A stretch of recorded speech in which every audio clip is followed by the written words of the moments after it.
আহা! ওস্তাদের মার শেষ রাতে বন্ধুরা। তার কারণ হচ্ছে দেবদা মানেই নতুন কিছু। দেবদা মানেই নতুন চিন্তাভাবনা। আজকে যে বিষয়টা নিয়ে কথা বলবো এবং এই ভিডিওটা হচ্ছে যে দেব ফ্যানেদের জন্য কিন্তু স্পেশালি, ঠিক আছে? তো চলো দেরি না করে আজকে ভিডিওটা শুরু করি। প্রথমেই বলবো যে দেবের যে খাদান এই সিনেমাটা ডিসেম্বর মাসে মুক্তি পাবে এটা কিন্তু আমরা সবাই জেনে গেছি। আর যারা এখনো পর্যন্ত জানো না আমার ভিডিও দেখছে তাদেরকে বলে দিচ্ছি, দেবদার খাদান সিনেমাটা কিন্তু ডিসেম্বর মাসে মুক্তি পাচ্ছে, একদম অফিসিয়ালি কনফার্ম আপডেট। এবার আজকে যে বিষয়টা নিয়ে কথা বলবো, যে থাম্বনেলে আমি লিখেছি যে দেবদা মানেই কিন্তু নতুন কিছু চিন্তা ভাবনা।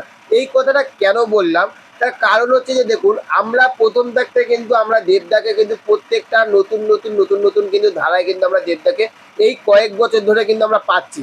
সেটা বড় কথা নয়, বড় কথা হচ্ছে যে আমরা সবাই জানতাম যে দেবের যে এই খাদান সিনেমাটা এই বছরে মুক্তি পাবে না। তবে হ্যাঁ, আমি কিন্তু ভিডিওতে কিন্তু অনেকবার বলেছি যে দেবের এই খাদান এই সিনেমাটা 2024 সালে কিন্তু মুক্তি হবে, তো অনেকে বিশ্বাস করেনি। সেটা বড় কথা নয়, বড় কথাটা হচ্ছে যে সবাইকে যে চমকে দিতে পারে আর যে এক্সট্রা আলাদা কিছু করতে পারে তার নামই হচ্ছে কিন্তু মিস্টার অভিনেতা দেবদা। হ্যাঁ, সুপারস্টার দেবদা, আপনারা ঠিকই শুনেছেন।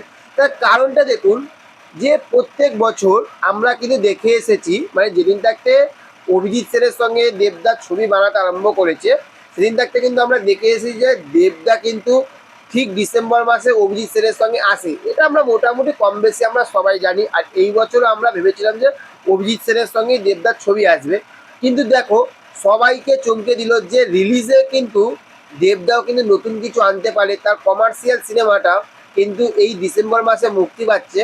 এবার ভেবে দেখুন, যেখানে অভিজিৎ সেনের সঙ্গে ছবি তৈরি করা মানে সেই ছবি কিন্তু সুপার ডুপার হিট হবে ডিসেম্বর মাসে, এবং দর্শকও কিন্তু সেই রকম ফ্যামিলি অডিয়েন্সও কিন্তু দেবদার ছবি কিন্তু দেখতে ভালোবাসে। কারণ অভিজিৎ সেন কিন্তু ঠিক সেই তাদের ফ্যামিলি অডিয়েন্সের মতনই কিন্তু ছবিগুলো বানায়, তাই না? কিন্তু সেখান থাকতে কিন্তু দেবদা কিন্তু এবারে কি চাইলো, সে চাইলে কিন্তু সে কিন্তু ডিসেম্বর মাসে আনতে পারতো, কিন্তু সে যদি প্ল্যানিং করতো সেই হিসেবে সে বানাতে পারতো। কিন্তু এই যে অভিজিৎ সেনের সঙ্গে নভেম্বর মাসে যে ছবিটা মানে শুটিং হওয়া আরম্ভ হওয়ার কথা রয়েছে, এটা সে চাইলে সে আগে থাকতে পারতো। কিন্তু সেই দেবদা যদি নিজে যদি চিন্তা ভাবনা করতো তাহলে সে পারতো। কিন্তু তার চিন্তা ভাবনা কিন্তু দর্শকের থাকতে তার আগে চিন্তা ভাবনা কিন্তু হয়ে থাকে। তার মনের মধ্যে কিন্তু এই ছবিটা কিন্তু আঁকা হয়ে গেছে যে আমি এই সময় ছবিটা নিয়ে আসবো। এবার কথাটা হচ্ছে যে ডিসেম্বর মাসে যে ছবিটা নিয়ে আসবে, আমাদের বাংলাতে কমার্শিয়াল সিনেমা চলে না বস, এটা আমরা বারবার প্রমাণ পেয়েছি। ঠিক আছে, চলে না বললে ভুল হবে, কম বেশি চলে। কিন্তু সেখান থেকে দেবদা ভেবে দেখুন এইরকম একটা রিস্ক নিচ্ছে। আর এই রিস্কে জিতবে কি জিতবে না বস, এই রিস্কে সে জিতবে।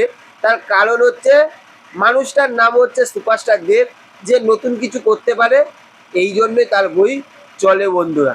একটা আলাদাই কিন্তু একটা ঝাকাস কিন্তু একটা চিন্তা ভাবনা। জাস্ট তোমরা ডিসেম্বর মাসটা আসতে দাও, খেলা শুরু হয়ে গেছে খাদান নিয়ে, এবং খেলা হবে, দেবদা খেলা দেখাবে। তো চলো দেখা হচ্ছে নেক্সট অন্য কোনো ভিডিওতে। ভালো থাকবেন আপনারা। Okay, thank you, have a nice day, tata, bye by.